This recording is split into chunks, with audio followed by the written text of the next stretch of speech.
you mentioned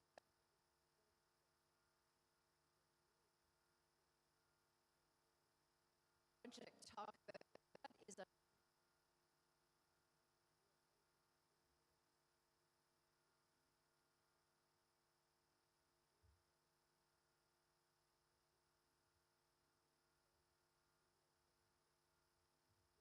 do things. One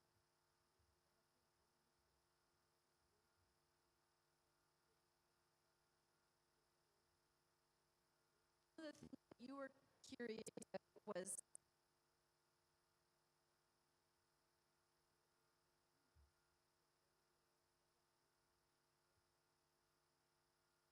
fruitful for you.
Hello?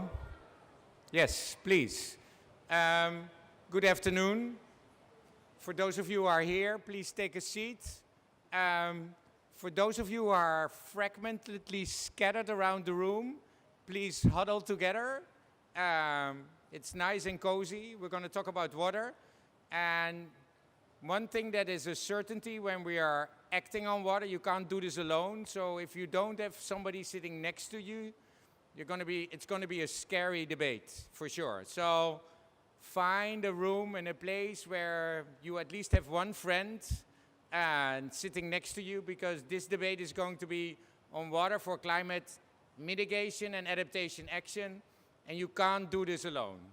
I'm Henk Ovink. I'm Special Envoy for International Water Affairs and also the lead on behalf of the Kingdom of the Netherlands for next year's UN 2023 Water Conference, which I hope the debate with this panel will be about, knowing that water at the heart of climate action, mitigation and adaptation has to feed into next year's conference to be scaled and replicated beyond.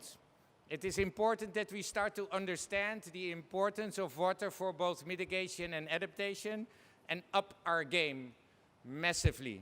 And that can only come if we prioritize water, see the politics of water security in a better way, to understand that we value water, don't abuse it, and take it into account in every assessment, every action, every conversation we take. Water cuts across everything we value, but we don't value water itself. And we're currently at a time where, at an unprecedented rate, we're depleting this natural freshwater resource we haven't seen before. Our aquifers are depleting, and you could say they are our underwater freshwater oceans. But the moment we deplete these aquifers, there's no fresh water.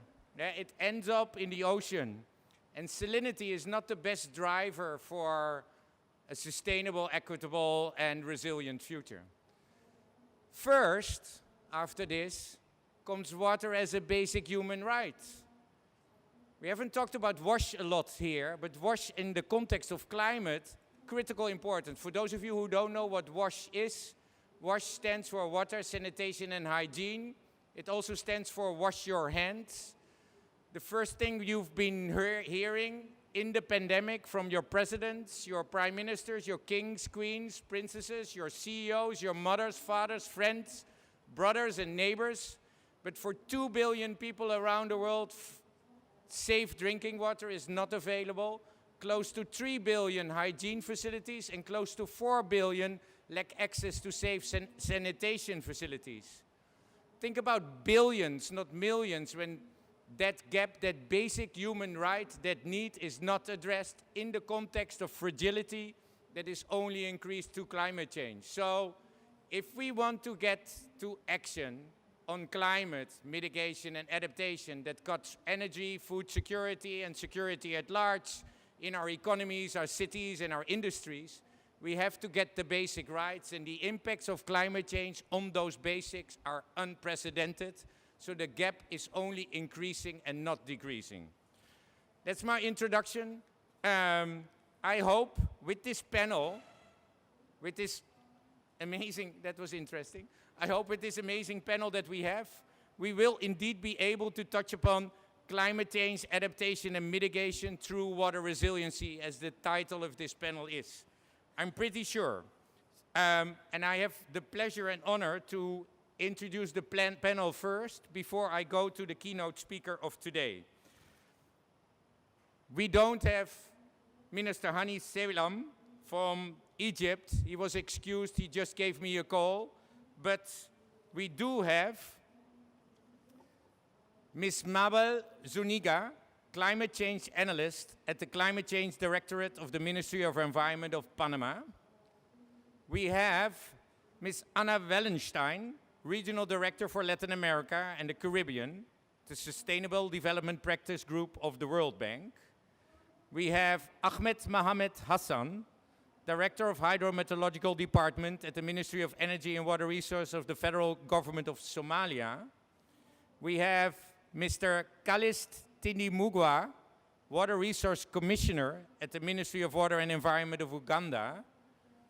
And we have Mr. Pierre-Yves Polincoin, Global Director of the Multifaceted Performance and Sustainable Development at Veolia, here at the panel, being able to bridge the conversation of the many continents, the many sectors, but also public and private and finance, and to see how in that bridging that gap we find opportunities, solutions and pathways forward for driving water resiliency through climate adaptation and mitigation.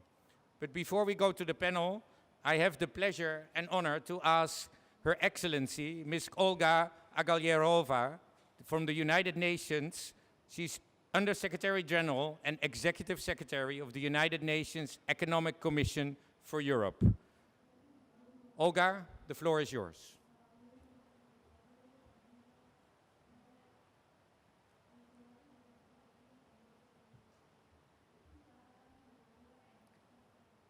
Thank you, first of all, to our special envoy for excellent introduction to this very, very important topic. I will be speaking about cooperation on the inland waters, rivers, aquifers, lakes. But before I start to speak about this topic, it's really my pleasure to be here today to open this side event jointly organized by the United Nations Economic Commission for Europe and the other members of the UN Water Expert Group on Climate Change and Water. Ladies and gentlemen, we know that the climate change and water are inextricably linked because we can see it, each of us. Most climate change's impacts are indeed expressed via the water cycle.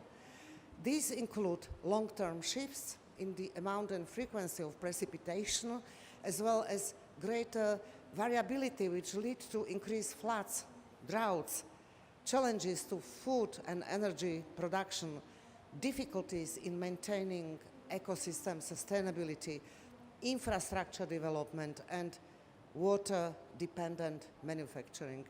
At the same time, the way we use, treat, recycle water, and we manage water-related infrastructure is a key to adapt the climate change and can also reduce energy consumption and facilitate mitigation efforts.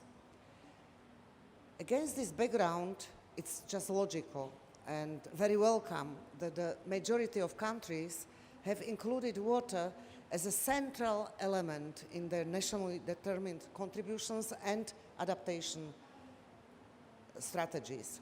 Indeed, NDCs and national action plans of any country, and especially their implementation, need to become water resilient, and that's the topic of our panel today. And also we will hear some good practices about that today. What is the UN system doing? We are supporting countries in this regard through initiatives such as the Water and Climate Coalition, which aims at maximizing synergies in designing and implementing actions to ensure effective climate adaptation and mitigation action. In addition, the UN Water Expert Group on Climate Change and Water has emphasized that the importance for the water and climate communities to collaborate and strengthen partnership. This is one of the messages of the upcoming 2023 World Water Development Report. This expert group also prepared 2 years ago a policy brief on climate change and water, which provides a UN system perspective on the issue. I recommend really for you to have a look. But one of the main messages of the policy brief is that climate change knows no borders. Cooperation between countries is thus essential for both climate change adaptation and mitigation. While cooperating, countries exchange data, reduce uncertainties, identify better priorities, and avoid maladaptation, as well as share costs and benefits and use both finance and human resources more efficiently. In many basins, the need to jointly address droughts and floods was at the origin of transboundary cooperation, such as for the Senegal River. Nevertheless, still too many transboundary basins lack the necessary cooperation frameworks to manage these resources sustainably. The last SDG indicator 652 monitoring report, based on 129 country replies, showed that only 24 countries worldwide have all the transboundary waters covered by operational arrangements for water cooperation, and only 43% of the reported transboundary agreements cover climate adaptation. These figures demonstrate the pressing need to scale up our efforts, promoting the development of transboundary water agreements where they are still missing, and addressing the climate change. The Convention on Protection and Use of Transboundary Watercourses and International Lakes, known in short as Water Convention, which UNECE has the honor to service, is a powerful global instrument to advance cooperation in climate change adaptation, including flood and drought management in transboundary basins. The Convention has been supporting countries and basins for 15 years through sharing knowledge and experience, developing guidance on projects on the ground focused on development and implementation of climate change adaptation strategies and plans. So I wish to call on all countries to accede to this convention. So we have at our disposal tools, we have at our disposal good examples to build upon in order to accelerate those partnerships and actions to mobilize adequate means of implementation for water to address climate goals, and we have to promote and make the best use of them. Just one example, it is crucial to include water, climate change, and transboundary cooperation into common country analysis and the UN cooperation frameworks that we produce for each of our program countries, and the blueprints for UN action at the national level. Furthermore, the UN Water Expert Group is contributing to the several game-changer ideas on water and sustainability being prepared for the 2023 United Nations Water Conference to be held on 22nd, 24th March 2023 in New York. It will provide a crucial milestone to accelerate actions on water and climate. One of the interactive dialogues will focus on this topic, and I again wish to invite all UN member states to take part at highest level in the conference and make their concrete commitments. I also invite the climate community present here today to attend this conference in March next year, which is meant to be intersectoral. UN Water is very much committed to contribute to making the conference a success. Let me conclude, dear friends. Let me thank all partners involved in the design of this side event, with UNECE, in particular the other coordinators of UN Water Expert Group on Climate Change and Water, that is UNESCO, WMO, as well as UNFCCC, for giving us the opportunity to organize this side event. And as well, I wish to thank Egypt for putting water very high on the agenda of this COP27. And I wish to encourage you all to include water in the climate negotiations. Thank you for your attention.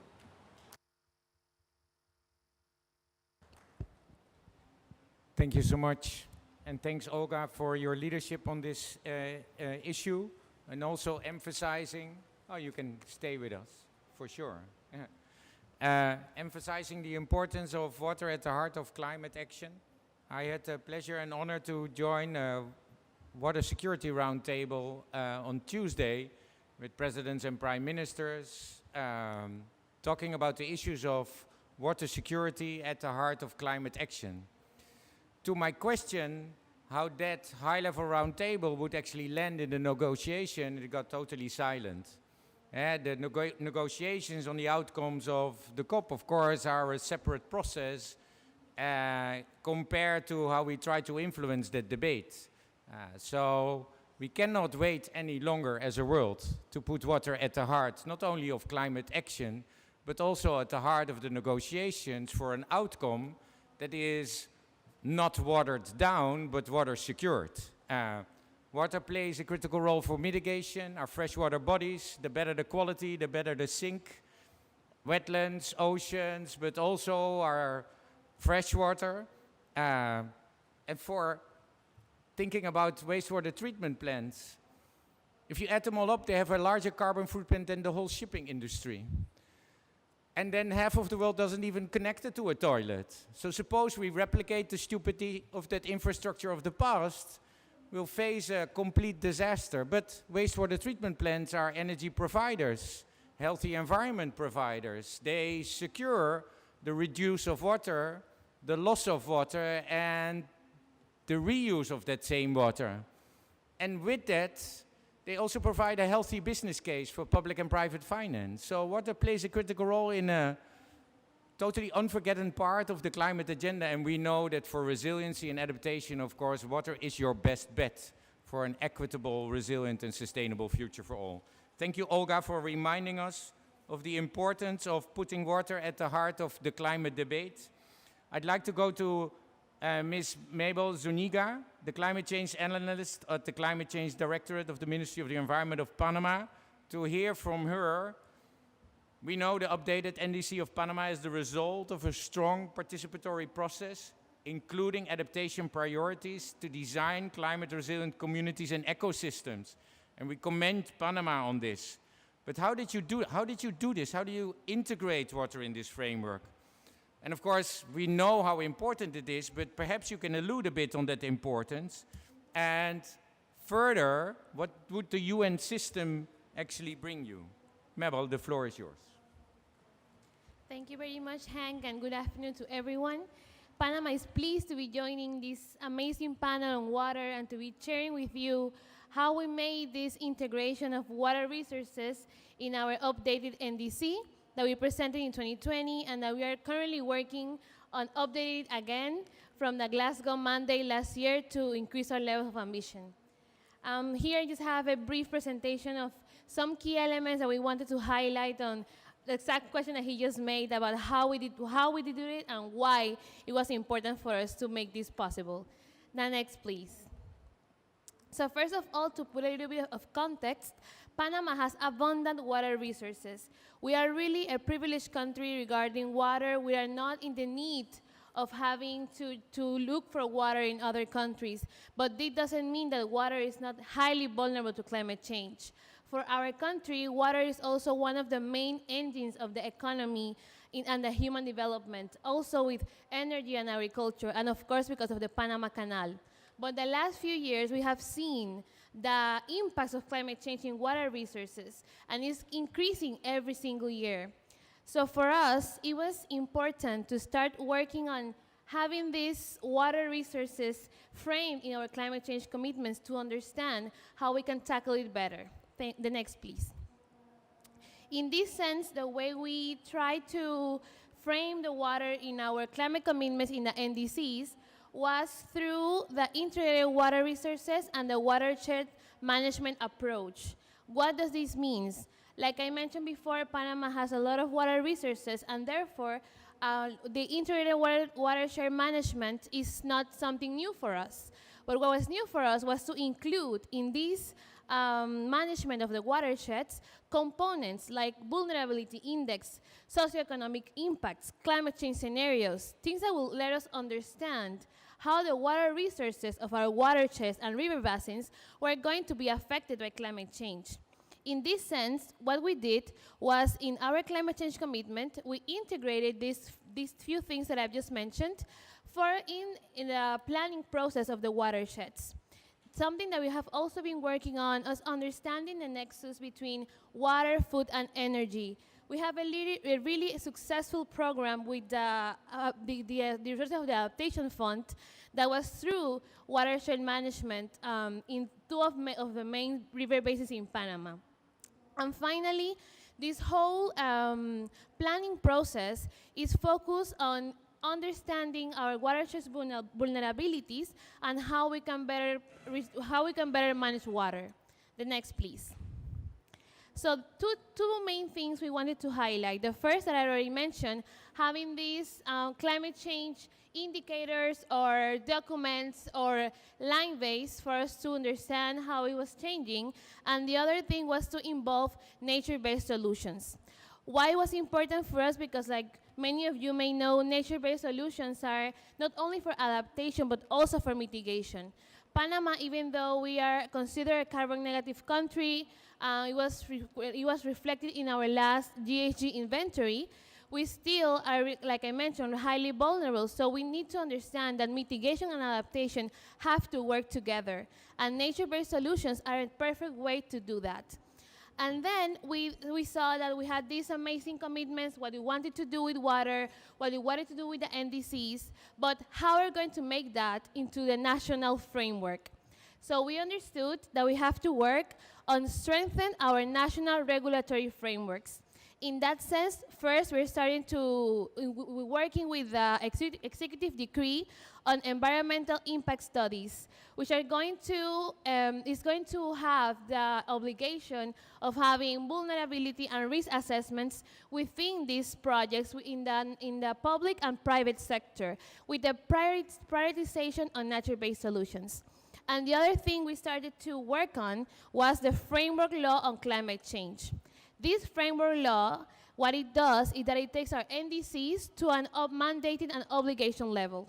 So our NDCs are going to be within this climate change framework law, and we're going to have to, not only because of the Paris Agreement that we are already having in our country, but also through our national law. And in that way, we're starting to, slow by slow, take these NDCs and climate commitments to every part of our country.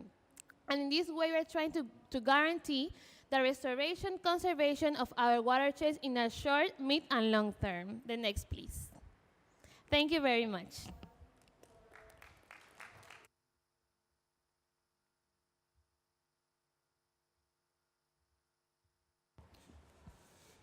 Thank you so much, Mabel, for the insights from Panama, but also the leadership you show on how this actually can and should work, and the work that lies ahead.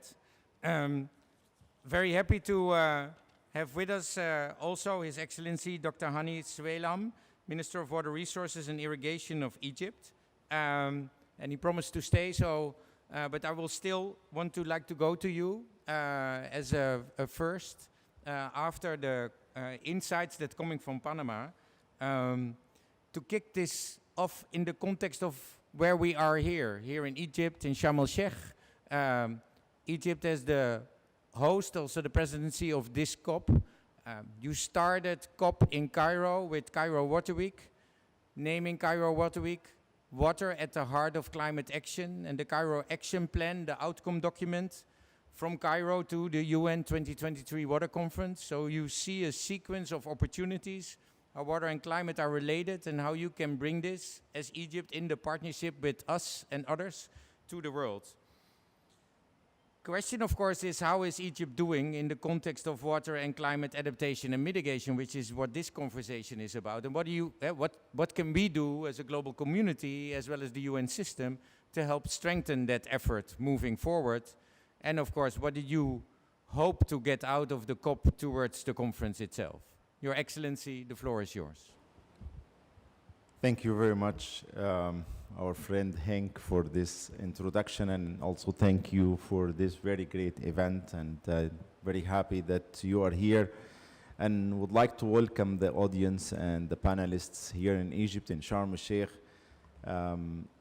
Yes, if we give this COP a title, as you mentioned, then for me it is the water COP. And I think I heard today morning it's an agriculture COP, which is okay. So everyone is given the title he wants or she wants. I said today morning there is no agriculture security without water security. So that's, there's no conflict.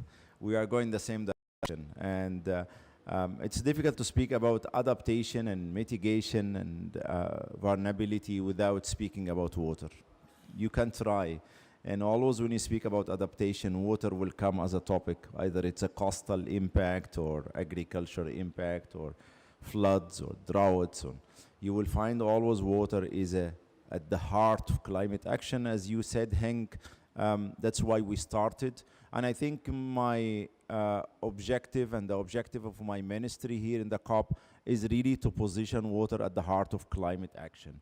And that's why we started last month, you also mentioned this one, to organize Cairo Water Week under the topic of water at the heart of climate action. And we are bringing the message of Cairo Water Week here in the COP to further discuss and intensify and partner here. We had also Cairo Call for Action, that all these results bringing us to the COP, and we are going to take the results from here to the UN Water Conference in New York in 2023. So this is the roadmap that we are going to follow from Cairo Water Week and Cairo Call for Action, COP, and the results of the COP, taking them to the UN conference in New York. And also thank you for the support you are doing for these actions and these adaptation strategies and policies here in Africa. But as we want to stick that this is the implementation COP, it's not only the water and agriculture, but it's also the implementation. And we said enough talking, and now let us work on implementing. We started in Egypt, so to go back to your point and your question, we started in Egypt some time ago because climate change for us is a very serious issue like many other countries. We have to pay the invoice of climate change more than one time. Our 97% of our water is coming from the Nile Basin countries. We have 10 countries in the upstream, so any hydrological changes impacted by the global warming happening in the 10 upstream countries is impacting us. Because as I said, 97% of our water is coming from these countries. So we have to study the cloud, and we see when it will rain and what is the amount of rainfall in which country, what is the amount of this rainfall that's going to flow to Egypt, and whether it's going to flow or not, is it going to evaporate on the way, what is the amount of water is going to evaporate to. Complete detailed studies of each drop of water from the source to High Aswan Dam in Upper Egypt in the south. So this is how we are very vulnerable and impacted by the hydrological changes in the upstream. And also in the north, you can see and you know that the sea level rise of the Mediterranean is also impacting our north coast. And we have erosion, we have the delta is threatened. And I think you know that Alexandria as a city and other cities are also threatened by the climate change and the sea level rise. And that's what you see above the ground. And also under the ground, our groundwater is deteriorated the quality because of the sea level rise. When you see the groundwater level, which is non-renewable groundwater, is deteriorating in terms of the salinity content, because the sea level rise with over-pumping from the groundwater caused the difference in the head, which means deteriorating the groundwater by the phenomena known as the saltwater intrusion. So these are what's happening from the north and the south, but also climate change is impacting our farmers in terms of crop water requirements. We are far below the water poverty line, so the water share per capita is around 500 cubic meter per capita per year. And we are struggling to sustain with this amount, because when the High Aswan Dam was built, the water share of Egypt was 55.5 billion cubic meter. At that time, the population was slightly above the 20 million. Today, we are 104 million people living with the same amount of water, and this gives you an indication how the water resources are under stress. So this vulnerability and this climate change, we're very sensitive to each and every impact. So now the increasing temperature means that the farmers are consuming more water, and we feel it and we see it, and we have to manage this. So what we are doing to adapt to such changes, we are doing a lot. And I don't think I will have enough time to explain, but I would just give some highlights. In terms of water quantity, we have to use the water in a more efficient way. That's why we are rehabilitating all the canals in the country. So in our plan is to rehabilitate and enhance the efficiency of water transport from point A to point B. So we have targeted 20,000 kilometers to be renewed or rehabilitated, and then we finished already 6,000 kilometers of canals, the open channels that distribute the water in the country. This is one action that we are doing that costed us billions of dollars over the last 4 or 5 years. The second action is in some areas to move carefully from surface irrigation, because we have only surface irrigation in the delta area, which is quite saline soil. And moving from the surface irrigation to the drip irrigation is a very risky process. As I say, I'm coming also from sustainability background, so we are doing it very careful in some areas in order not to impact the salinity of the soil and try to solve a water problem, then we create another salinity problem. So we have to balance between the amount of water we apply for the farmers and the contents of salt in the soil. So it's too complicated process that we have to optimize at this stage. We have also constructed more than 1,000 protection works, construction small dams and channeling the flash floods that happens at some locations in Cairo. We had to move last year in some areas from calculating the capacity of our structures from 100 years to go to 300 years because we had extreme rainfall. We were very poor in terms of rainfalls, but sometimes when it comes, then it's really causing flash flood in some areas. So we moved from 100 years to 300 years in our calculations, which triple or maybe 4 times the cost of the constructions that we have. We are doing a lot of protection for the north coast. Some of them are nature-based solutions, like using local materials for protecting the north coast of Egypt. And also this is another investment of billions of dollars, not all of them nature-based, but we are able now to implement measures to protect about 190 kilometers. Almost 70 of them are nature-based solutions, and it's wonderful projects. Also a GSF project funded from the GSF in collaboration with the UNDP. So we are doing a lot, but I think what I want to close with is that we really have to consider water at the heart of climate action. Adaptation, we need to move from talking to implementing actions on the ground. On this Monday, after tomorrow, we will have the launch of the AWARE initiative, the Global Water Initiative that's called Actions for Water Adaptation and Resilience.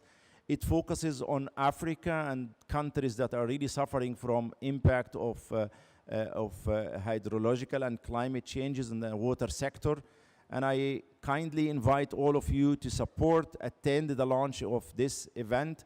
It's going to be a full day of activities happening to promote and position water at the right position that deserves, and hopefully to impact the output of this COP and make sure that water will be one of the priorities in the negotiations in the future, even if it's not now, but we still hope that that water will be a topic in the negotiation in the future COPs, starting by COP28. Thank you very much. Thank you. Thank you, Minister Zwelam, and thanks for your leadership in this field. Thanks for the leadership of Egypt in this field in pushing the bar higher, which we have to go, and also faster. And thanks also for making the connection from here to next year's conference and beyond to ensure it's a process that's sustained. We can't leave this with highlighting water's importance. We have to secure that we follow through and scale. And to that, I'd like to give the floor to Ms. Anna Wellenstein, Regional Director for Latin America and the Caribbean, so this from the Sustainable Development Practice Group of the World Bank. What is, in the opinion of or perhaps the leading climate funding institution, the added value of financing water for adaptation and mitigation? And I would perhaps add, from our perspective, not only financing but valuing water, because it goes across. And how do you support this? How does the bank, in the context of what we talk about, support these actions and see opportunities for scale, replication, and landing this also at next year's conference? Anna, the floor is yours. Absolutely, and thank you so much to the hosts, and thanks for the chance to be here and share the World Bank's views. After hearing our excellent first speakers, I feel like I should just say we do exactly as you guide, because the vision has been so wonderful that our speakers have already set out for us.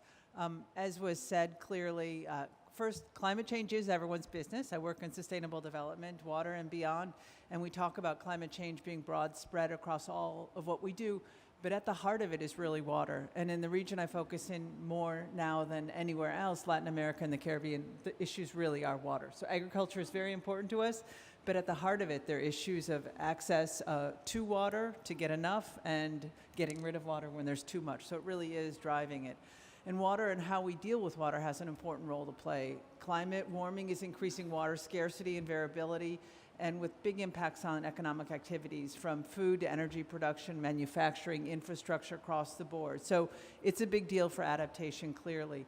And then how we manage water, as some of the speakers have said, is really critical for mitigation efforts. So water is super emissive, the services can be super emissive, and it's also an energy-hungry service, in that way contributing heavily to climate change.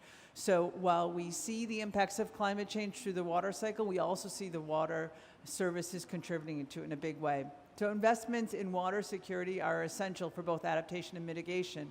But from a financing perspective, and this is what we see at the World Bank, we have this big gap between what we aspire to do to address the water sector issues and the reality of what's out there in terms of investment.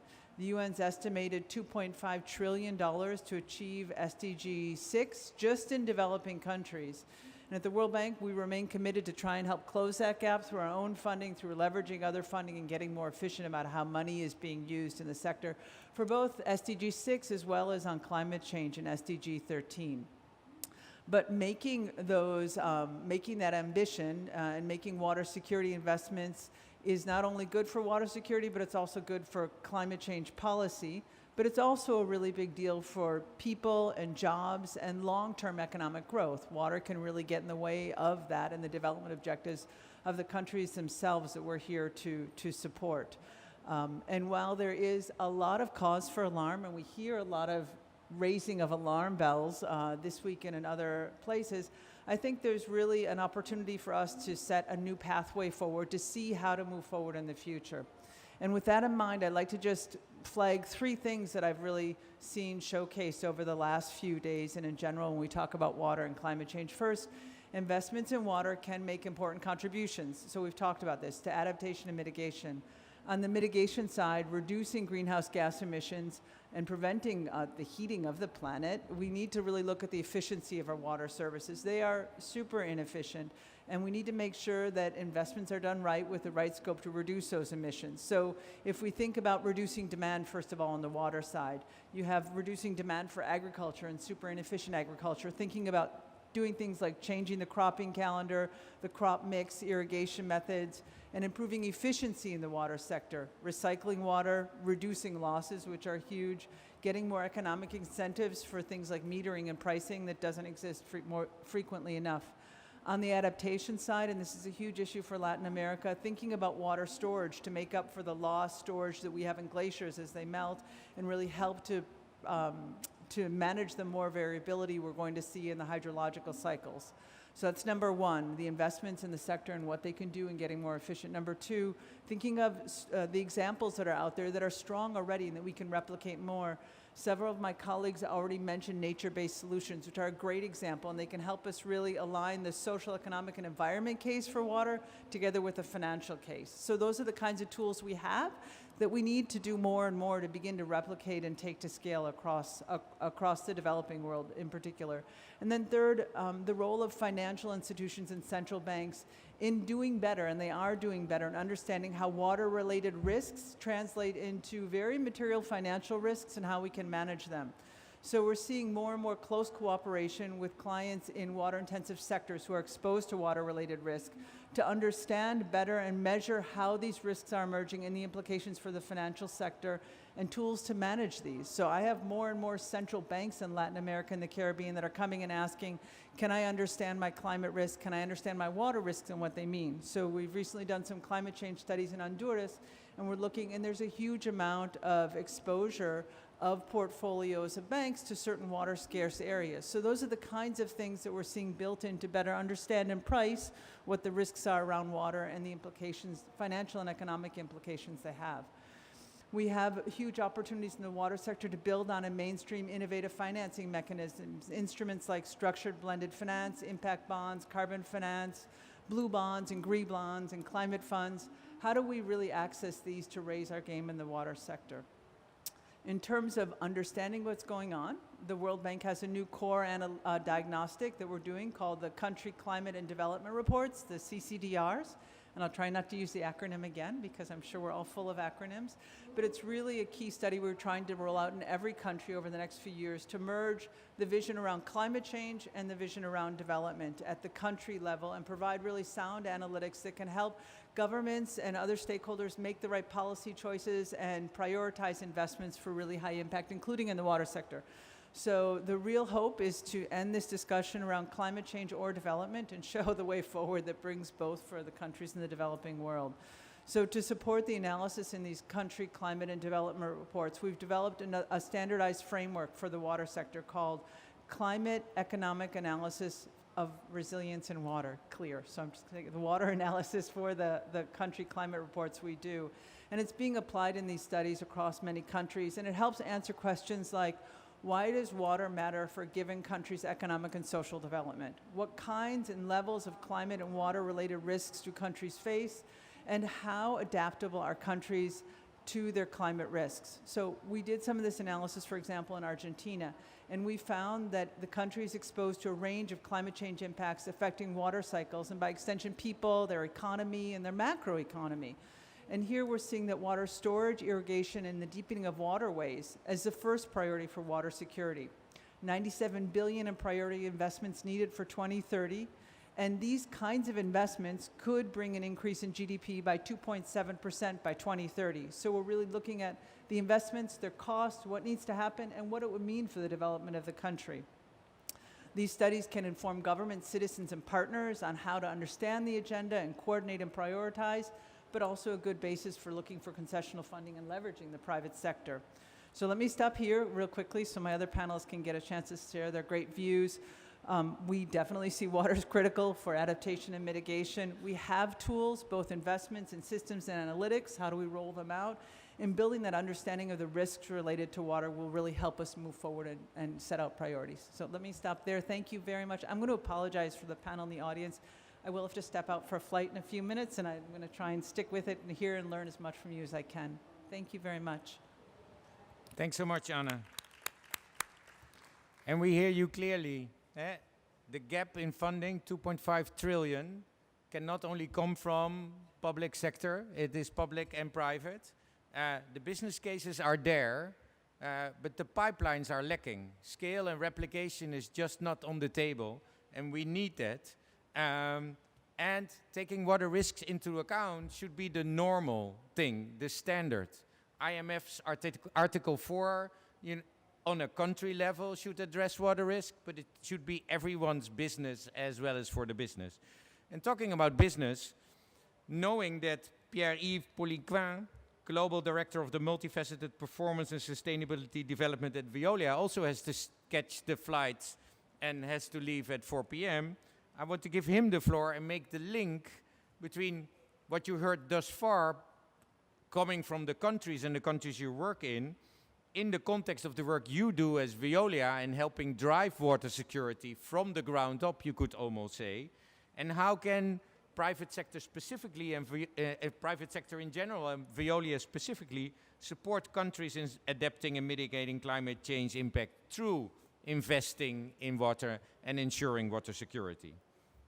The floor is yours, Pierre. Thank you, Henk.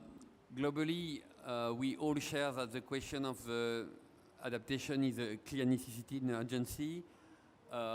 We know that water scarcity is not an option, it's going to happen. And then the question is how a company like Veolia, which is dealing with a big cycle around water, waste, and energy, is proposing solution. Because I think the role of the private sector is to develop solution, innovation, to implement them, and with the help of the partner around the panel, to duplicate them everywhere. So I will give you a few examples of how we see, because we do believe, as you mentioned, Hank, that water treatment plant, it's something very particular. It's consuming energy, but it can be a source of energy. In Jordan, we have Asamra plant. It's under 100% produce 100% of its energy by renewable energy at the plant. How do we do that? We are using the solar panel, we are using the sludge to digest the sludge and to produce energy. And then we are going to produce about 70% of the water resources for agriculture. So we reuse the water after treatment for agriculture. And so it's really a plant I advise you to visit, because it's a showcase. It has been developed thanks to some US aid funding, French funding, and of course private capital. So it's a very good example of what public-private partnership can put on a country. I would say as well as an example of Namibia. Namibia, you know, there is no water there, and we are producing drinkable water from sewage plants for 20 years already. So it's technology, we know how to manage them, we know how to implement them. So it's a question how we discuss with government, with World Bank, with the different facility, because that's technology we are promoting. And to be very frank, we are promoting as well in France, because after the summer we have been facing, we just discovered that France is very late compared to Spain, for example, where we do believe that 14% of the wastewater is recycling for reuse, but in France it's less than 1%. We do believe as well that we need to work on the network, and we do that in Morocco, in Niger, not of course talking about Europe, because there's no need to produce new water if you lose 50% of your water in the network. So of course we need to assess the quality of the network and to see how to repair the leak, and then how you make an effort on the water demand to educate the citizens about how they consume the water. So it's part of our knowledge as well, and we're working on that, even in some countries in Africa. Of course, you have desalination as well. We are the leading company for desalination, with more than 20 million cubic meter every day produced by Veolia. We are doing small island and big plant as well in Middle East. So we have all the range from very small unit to very big unit. We are being implementing more than 2,000 sites around the world. So desalination is one option. It has been mentioned by the minister that in Egypt you are looking at how to look at the desalination of part and the salinity of the water. It's a question of the table. So every country will have to face what are the options on the table. We are a global company, but we do believe that we are local. So everywhere it's a different option, different solution. We need to discuss with the different party. And then we are able to provide solution, proven solution, or to develop new solution we have in portfolio as well. And inside the new solution, I will mention, as my colleague did, the solution based on nature. I think we cannot think about water without thinking about biodiversity. There is no more biodiversity, you have no more water. We will have to face COP15 in 2 weeks' time in Montreal, and it's very important to link both subjects. Without water, you don't have any more biodiversity, that's clear. So we do believe that solution based on nature are the solution for climate, because you capture the CO2. It's a solution because you keep the water under control, and of course you are developing biodiversity as well. So it's something we are looking at. We develop solutions, for example, for tertiary treatment on wastewater through wetland. So you have the wetland. We have in China, for example, a very nice, very large industrial park at Sinopec, and at the end, after first and second treatment on the wastewater, we have a large wetland to make what we call the tertiary treatment. So the last treatment we need to do on the water before putting back on the sea. So for me, yes, we got the portfolio solution. We are developing new one. We are local. We are a local company with a global expertise, And what we need is to define with our party, with the government, with the ministry. I was very impressed about Panama roadmap. I think that's a good example of how we can work together to find solutions. Thank you very much. And sorry to have to leave. Yeah, thank you. Thank you, Pierre-Yves. And both you and Anna have to leave, we know. But thanks for bringing your examples, expertise, talent, but also your commitment to this conversation.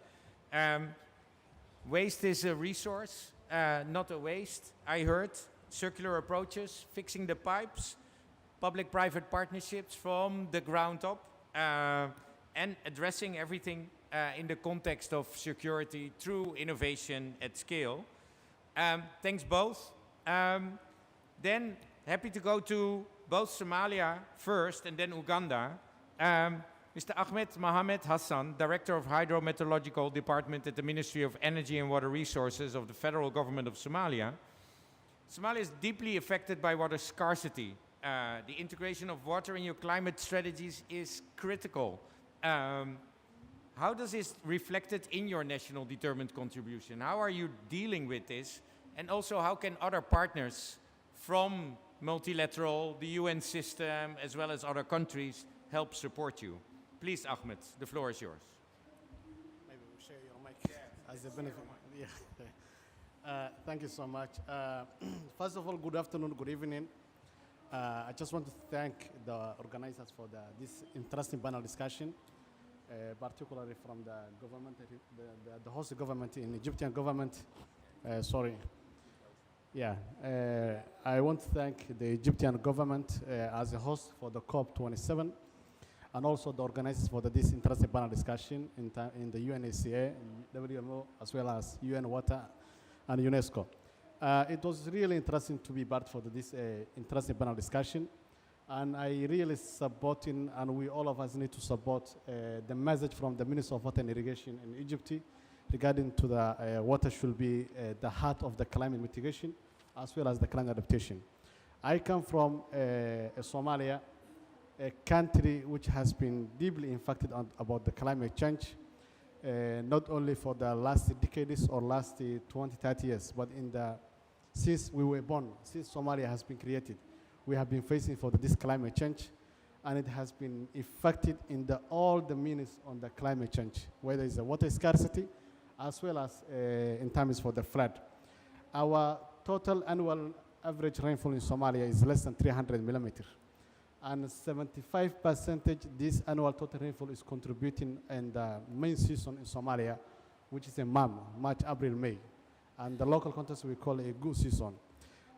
We have been facing the last 2 years, 5 consecutive failed rain season in Somalia, which has been never seen in our country.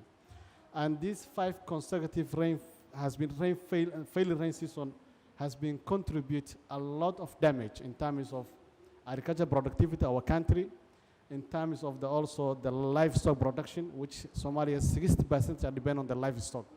It also contributes a lot of people who has been turning from the rural to the urban area, as well as displacement, which has been a lot of people which has been immigrant.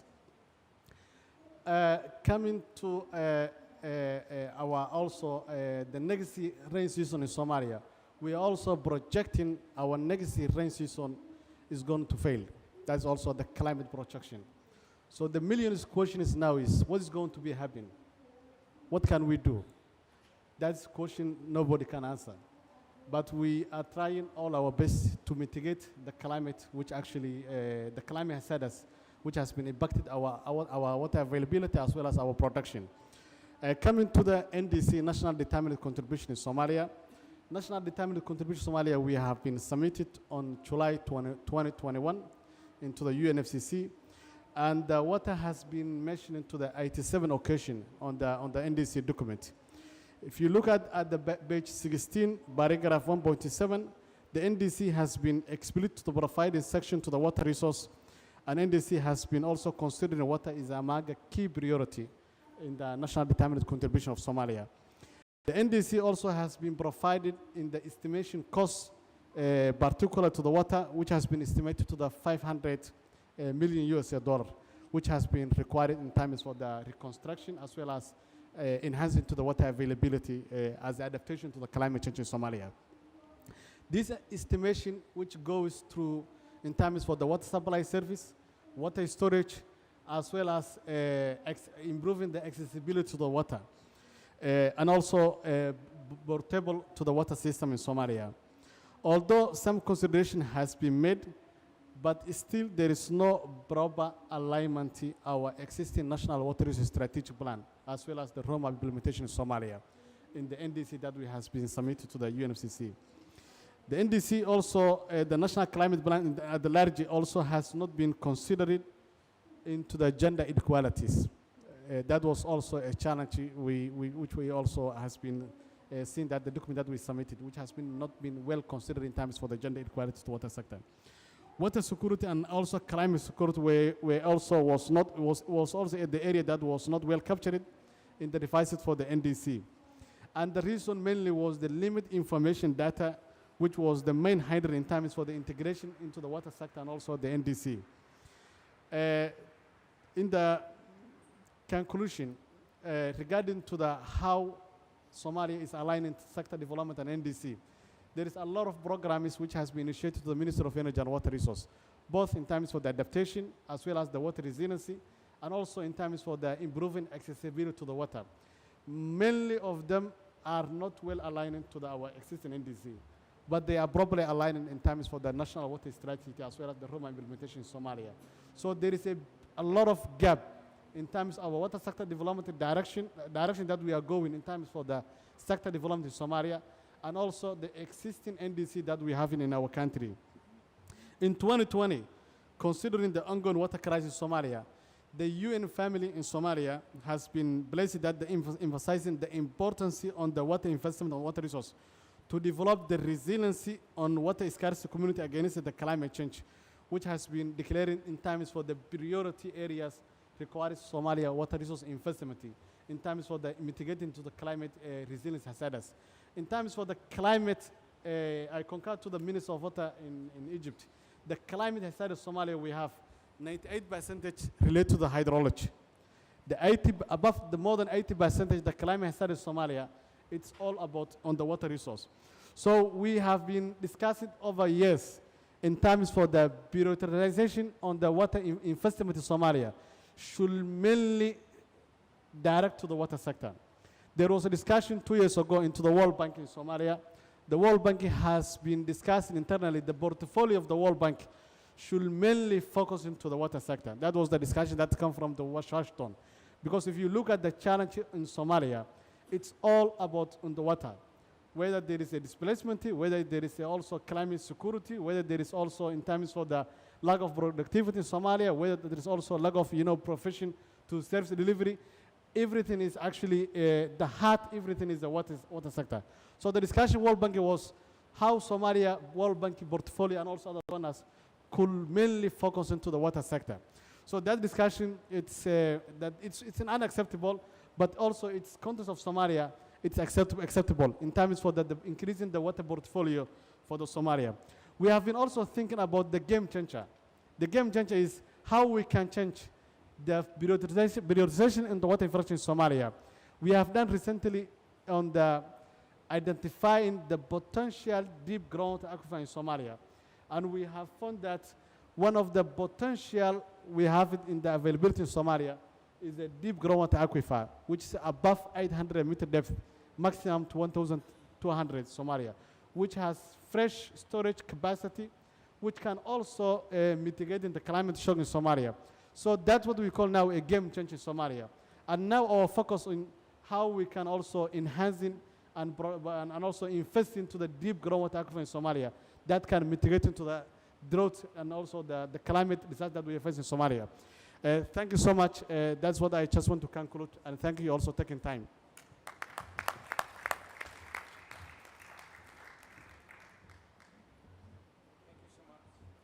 Thank you so much, Ahmed and Minister. Thank you so much. Thanks so much, Ahmed, for taking us through the challenges Somalia is facing. Their multitude, prioritizing water to the highest level will be of critical importance.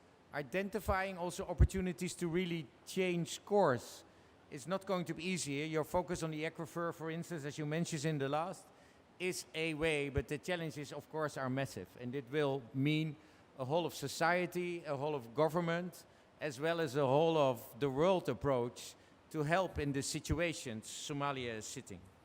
Let's go to Uganda. Mr. Kalist Tinimugaya, Water Resources Commissioner at the Ministry of Water and Environment of Uganda.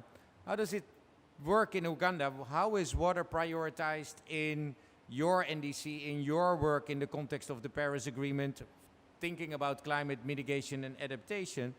And how do you have support in that context, partnership of multilateral organizations or others? And what's the role of water security play when you are working and thinking on climate change? Thank you. The floor is yours. Thank you very much. Thank you very much, moderator. And please, the microphone has to be so close to your mouth, it feels like it's a lolly that you eat. Right. So otherwise it doesn't work for the audience. Right. Thank you very much, moderator. I would like to take this opportunity to thank the organizers of this session for inviting Uganda to share our perspectives on this topic. Even closer. Oh, okay. Yeah. Right. It's a bit scary, but it's okay. It doesn't bite. Yeah. Okay, thank you very much. Yes, let me take this opportunity to thank the organizers for inviting Uganda to be part of this session and also share our perspectives on this topic. Uganda is found in the eastern part of Africa. It's a country that has a lot of water, yet we are water insecure. Many of our people don't have access to safe drinking water. About 70% of Ugandans have access to safe drinking water. We continue to suffer challenges of floods. A few months down the road, we suffer challenges of drought and landslides. Some of you could have read and seen in the news about Uganda, a lot of flooding in the country, and just a few months down the road, we have droughts. So we are seeing water as a medium through which the people, the ecosystems, and the economies are experiencing impacts of climate change. And when we are talking about water, we note that water touches every aspect of life. So if we are going to ensure water security, then we are going to contribute to food security, energy security, ecosystem security, and of course, sustainable socio-economic development.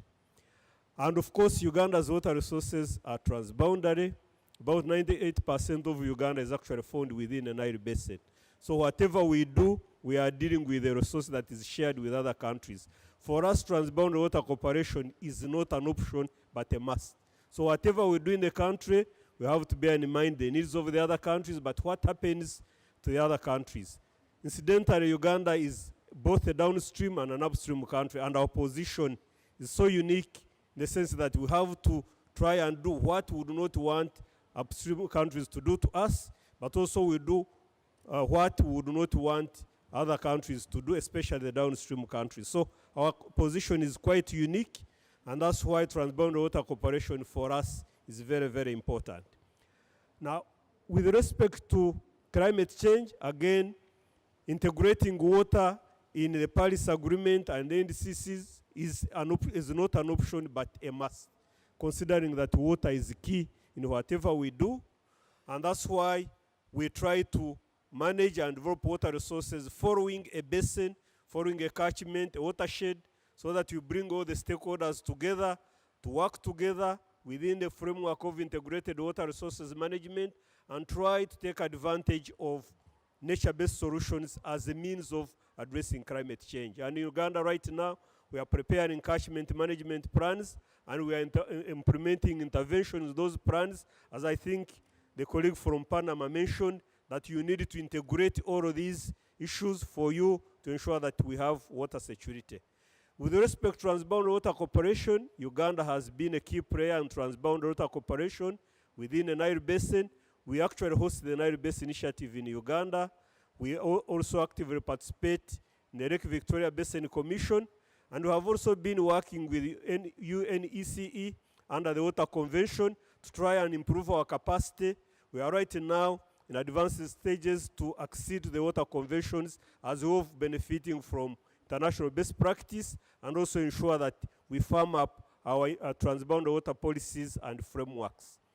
With respect to the NDCs, we submitted our NDC in September this year, and the NDCs are clear on what we need to do with respect to water. We are prioritizing water storage and water harvesting and irrigation. We are prioritizing water resilient water supply. We are prioritizing integrated water resources management following catchments. And again, we want to scale up the work we have been doing so that we can ensure that the water resources are available now and in the future for all the different needs. With respect to the kind of support we would want to get moving forward, we want to ensure that our institutions are supported so that they can help, can implement the NDC priorities. Again, noting that water is going to be key in addressing these challenges. We want also to have support in science-based water assessment so that we can address the challenges of the current century and the future. Again, noting that our ecosystems are under pressure, our population is growing, and the demand for water is increasing. Support, of course, in mobilizing resources, and also ensuring that we put in place innovative ideas and solutions that are going to help us to address the challenges. With those, we hope that water will continue to play an important role, and once our NDC is fully implemented, then we shall position water quite well within the Paris Agreement frameworks. Thank you very much.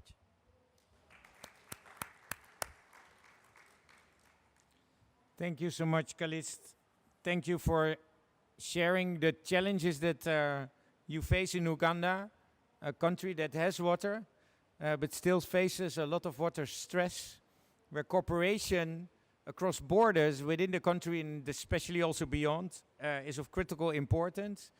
But with the focus on water security across many sectors and many communities in Uganda can be secured.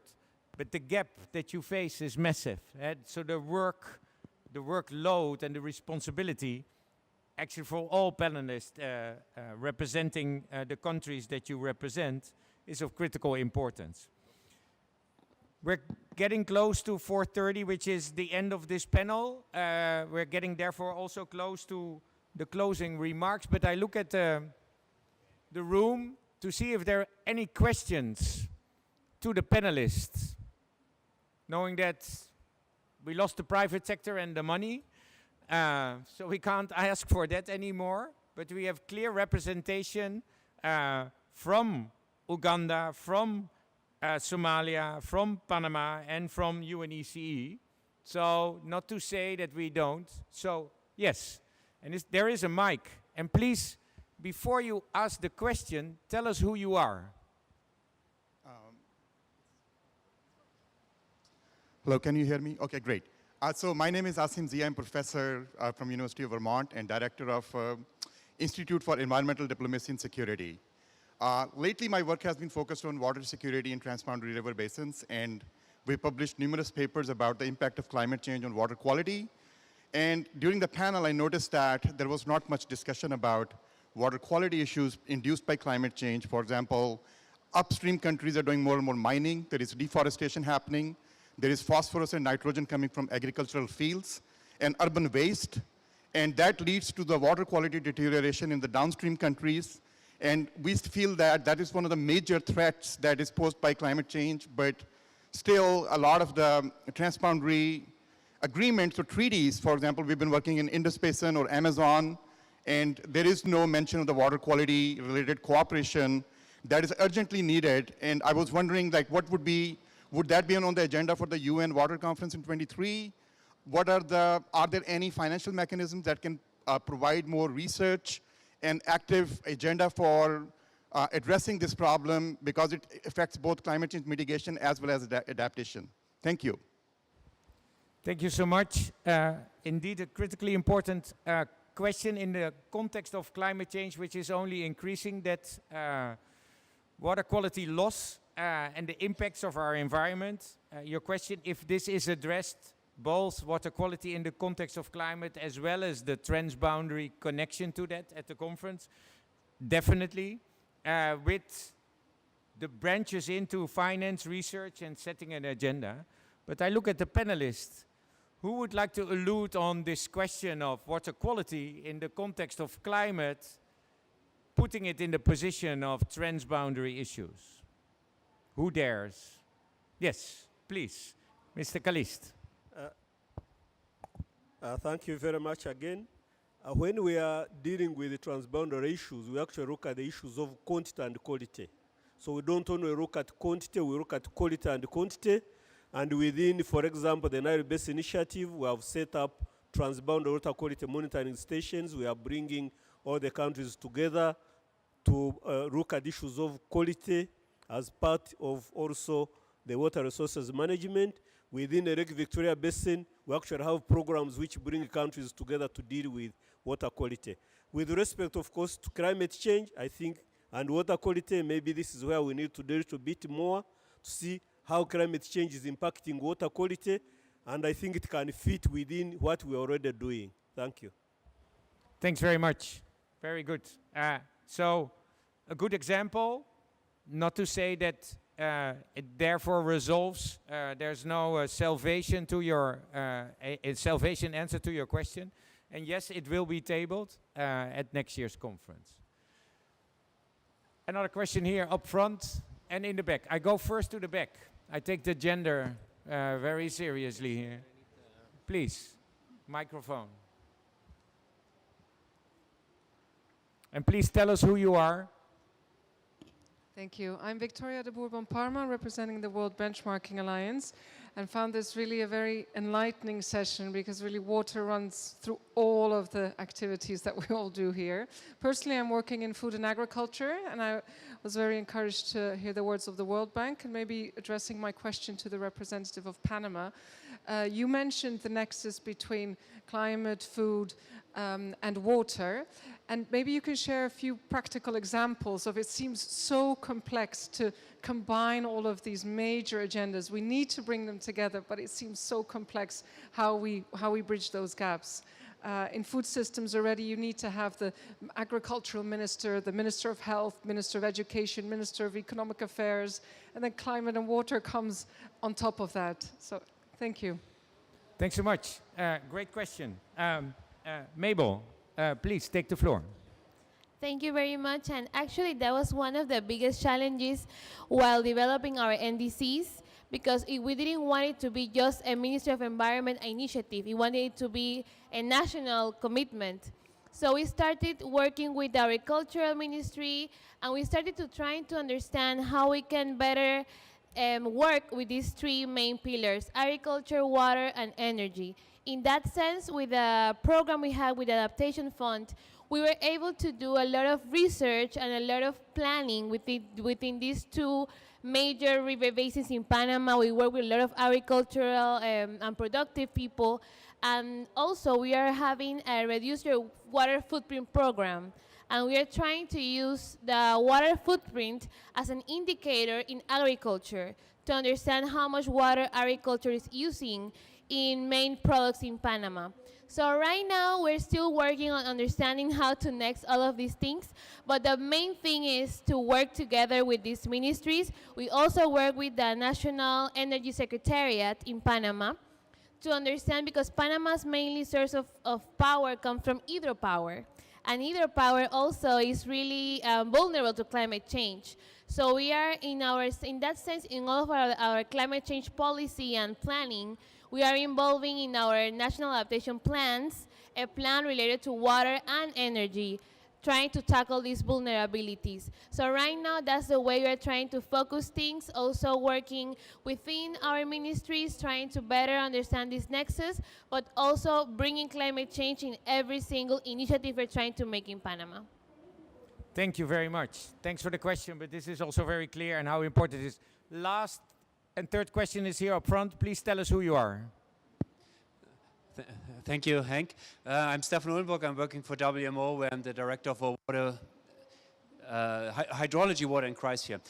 This was really refreshing. You know, I think we have been to a number of sessions, and all the panelists, in other words, they all put really water at the heart of climate change, climate action. You know, fantastic. Furthermore, earlier this week, the so-called water and climate leaders issued a statement, and this included Minister Zeewilam, who unfortunately had to go, Minister of the Netherlands for Water Management and Infrastructure, and quite a number of other dignitaries.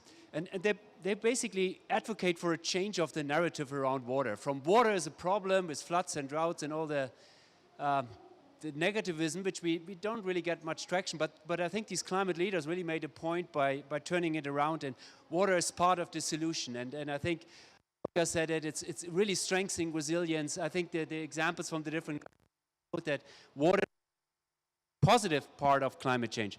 So my question is, are we able to get this into the outcome resolution? Is there some water text there? Is there in preparation of what we need to do that this COP becomes a water COP? Minister Zeewilam announced earlier today. Thank you, over. Thanks very much, Stefan. Is there anyone who dares to answer that question? Otherwise, I'll do it, but... Yes, please, Olga, take the floor. Yeah. Thank you for this, because I'm speaking not only about water, but generally. We are speaking about catastrophic scenarios, okay? Droughts, floods, hunger, energy, food. We must be able to provide positive scenarios and how to come to them. Thank you. So exactly, the water resilience is part of the solution. Okay? And this is why, for instance, we are inviting countries, member states to access to our water convention, because we have this experience. We have it tested in our region for 20 years. And it has helped. It's not only about agriculture, food, droughts, floods, climate change. It's also conflict prevention tool. So we are trying to bring it to African continent, for instance. So we have 20 countries in accession, 5 already exceeded, but it's free to use tool is part of the solution. And I absolutely agree, you just was speaking from my heart. Thank you for that. Thanks so much, Olga, and I couldn't agree more. It's not only part of the solution, it might be the solution. Not underestimating this. Invest in water, it trickles down across every sustainable development goal, and it drives, catalyzes, and helps scale mitigation and adaptation. But to get there, we have to change both the politics and the economics of water. Because if you invest in water, it doesn't come back that return in where the investment came from. Invest in water and you have better health. But those two budgets are never aligned or in the same hands. So if this is not only changing the economics, it's also changing the politics. That will not be easy, but this will have to be part of next year's COP, coming out of this year's COP, and it will be the core of the debate that we will have in March in New York at the UN 2023 Water Conference. So rest assured it is there. I see another question, but I also know we're going to be kicked out of this room before you know it. But if it's a short question, please, and tell us who you are. Hi. Hello, my name is Jodie Miller. I'm the section head for isotope hydrology at the International Atomic Energy Agency. And I actually just want to make a brief comment, if I may. And that is that one thing that strikes me when I listen to all of these discussions about water is that the dialogue is always about water as though it's the same everywhere around the world. We always talk about water as though it is one uniform thing.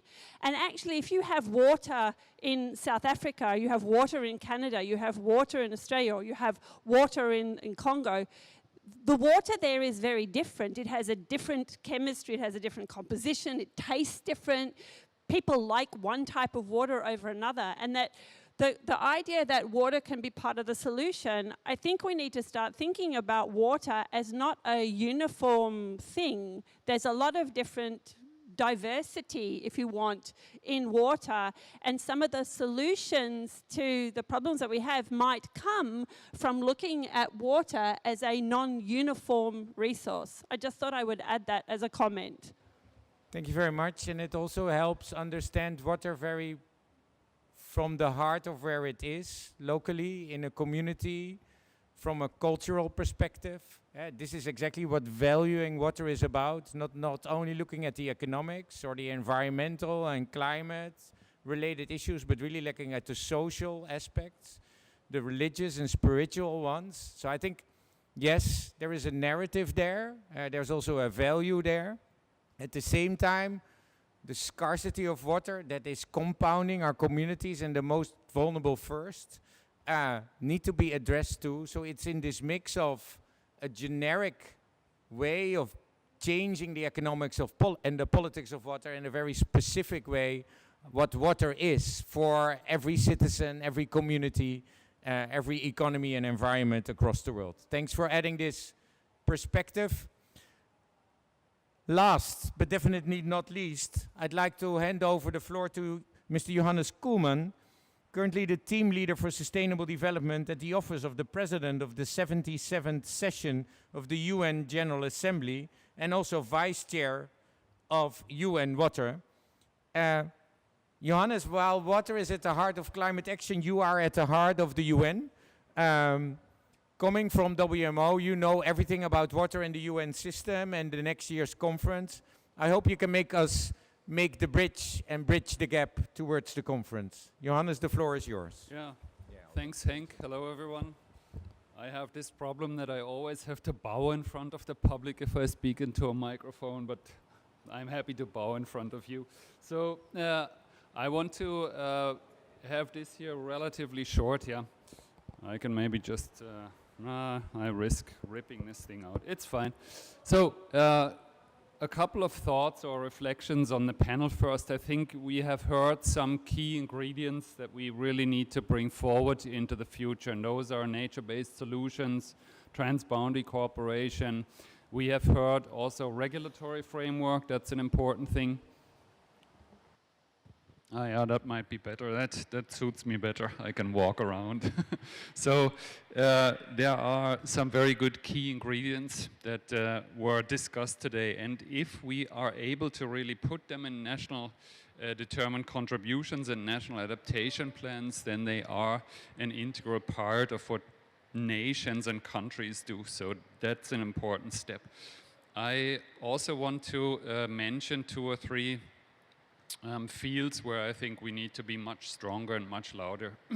And number one is the whole story about education and information. So most people actually don't know what we're talking about here. And what are we now here? 30, 40 people. We're 30 or 40,000 in the COP, so at least it's a per mil, and you can say, okay, I've had a couple beers, but that we are not connected enough. We are not yet there, and I think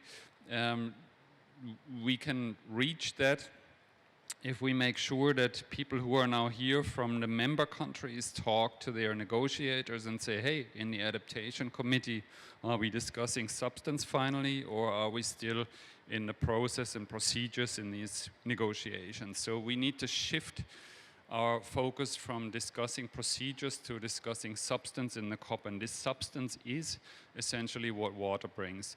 So it's a lot about education and participation and making people link to each other across the different boundaries that are in our heads, and I don't exclude myself from that. I have a boundary. I am a water scientist, so I think we need to work on that.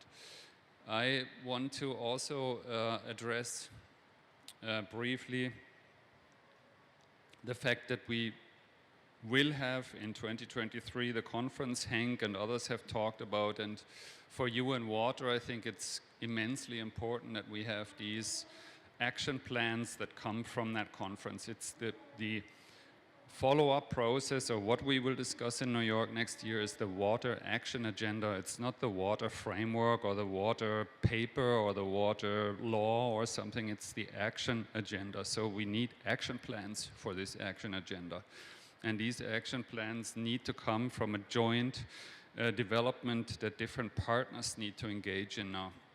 So we have started on the conference website to list commitments, but we need those commitments where all these good ideas on making it bigger than only one nation or only one topic. And I've heard these good examples today are elaborated and presented to the conference in 2023 so that we have actionable things that we can talk about. And now, of course, the private sector and the World Bank are gone, but the private sector is a key player that we need to involve, because the 100 billion or 2 trillion or so will not resolve the problem. The problem is, can we create a new way of how we are doing business, how we think water and agriculture, water and climate, water and disaster risk, and how we perceive, how we build a culture around that. So I have heard a lot, well, we need to also think about bringing that to the attention in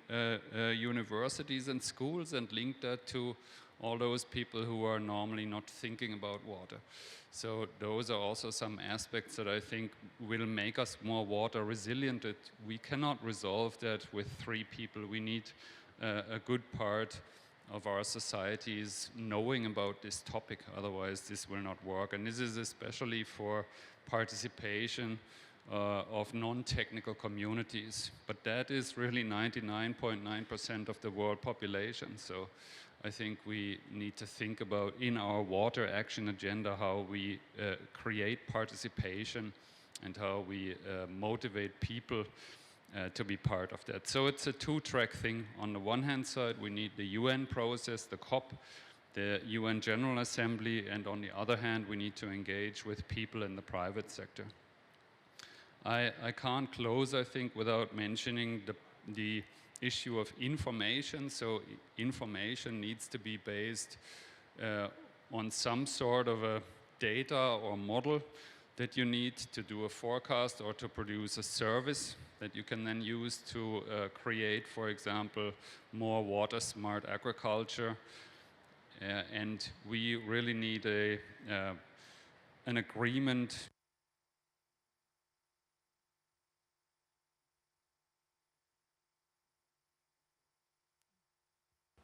Yeah, okay, so I'll finish, don't worry.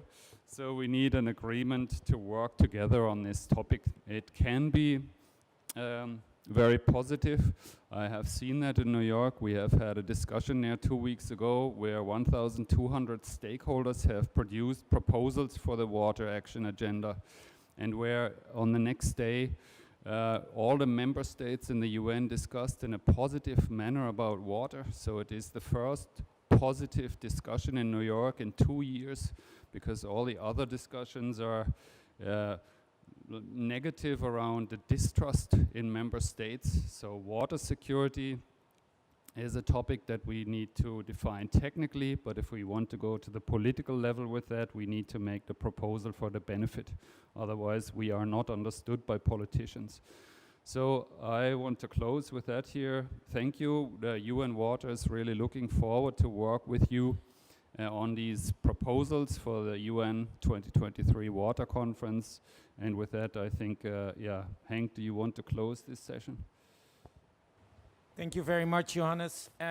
Thanks so much for closing us off. We need an all of society and all of the world approach in partnerships. We have solutions, but they lack scale.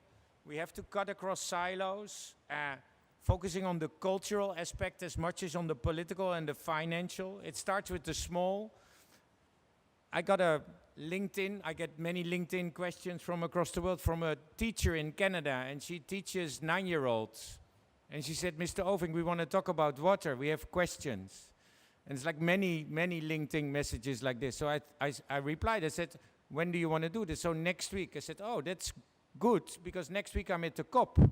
So we set up a Zoom link 2 days ago. She sent the link, and the kids were in the school. So I gave them a tour around the COP, really introducing them to people from Somalia, Uganda, and Panama, Nigeria, the World Bank. The people had no clue who were on the phone, but the kids on the phone had a real clue who they were talking about. And they prepared 20 questions. They were as good as the questions that came forward this afternoon. So the conversation is there, we just have to fire it up. The politics on water is there, but we have to fire it up and ensure that water is there. Water is a sector, it's siloed, it's in a corner, it's perceived as a male-dominant engineering world. It is not. It is about culture, it is about politics, it is about the power of partnerships. It is about us. Next year's conference will be an opportunity to show the world that this is not a water conference at all. It is a conference from the world to the world, talking about everything we value. I really want to thank a big hand of applause for the panelists that stayed, that presented their cases from Uganda, Somalia, and Panama, and to Johannes for closing this off and leading us towards next year's conference. I want to thank you to stay with us. Look forward to other debates and moving the dial on water security for all. Thank you very much.